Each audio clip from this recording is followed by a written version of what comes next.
and let's say you want to upload the model, you want to, like say in Kaggle, you open the notebook, you have to define the module again, all the layers, right? And then load the dictionary. So this is sometimes, you have to rewrite the functions. And if that, for example, in Kaggle, maybe there is a limitations that you cannot have like pre-trained library and so on, or you are doing in a production on the server where there is no permission to install. What you can do, what we found that we can use this JIT trace. So what is idea is that you train your model, and then after you train, you export it as a JIT model. So what's advantage of this? It's just a dictionary, and it's completely isolates the model, and then, for example, you go to your Kaggle, you just import Torch, and you just load this exported model, and you don't have to define anything. So this is your model. So the way it works, so for example, I have here CResNet. So I just basically, this is just my model from pre-trained model. I just have to define like a load learner in a way. Yeah.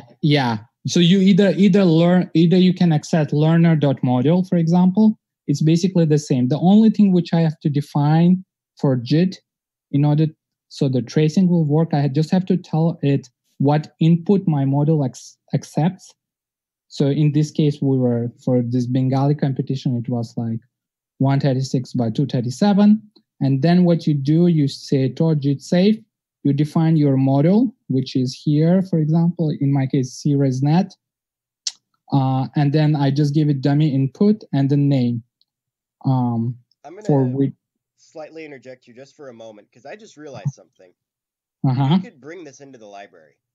So when we do a learn model summary, right, when we bring up that summary of the model, it figures out the best dummy input. Oh, that's perfect. So that's perfect. So, okay. Bringing support for this could actually be very, very easy. Right. Okay.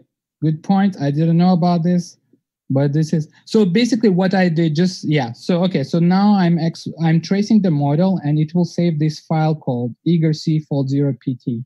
And then I go to my other kernel for inference. The only thing which I have to do, I have to import Torch.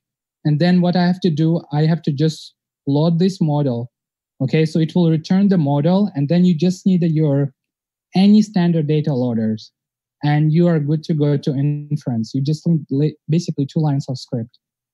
It's like extremely useful if there is no library on the inference server installed, Wow. That is very, very easy.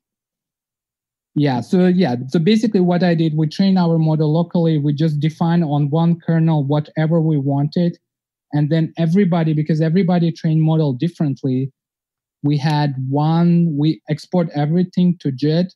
And then we basically, for like 10 or 11 models, we just need one data loader, and we will doing everything fine. And it's extremely useful, really fast. And I don't know, it will be nice maybe for production if fast. Maybe we can include in Fast AI as well. Yeah, I'm going to play around with that like now. Yeah, I will send them. I mean, basically, if you have, the only thing you need to know is just tracing this thing, and that's it. And loading is handled. You can see model Torch load, you load the same name, which I wrote here, and then you just have to put on eval. The only problem is that you cannot train JIT trace models, but they are extremely efficient in inference. Interesting. If you want, or I can do this myself, if you want to do like a PR to the Practical Deep Learning for Coders repo that I have, with a notebook describing this, that would be fantastic. Okay, I will try to do it today. Sounds good?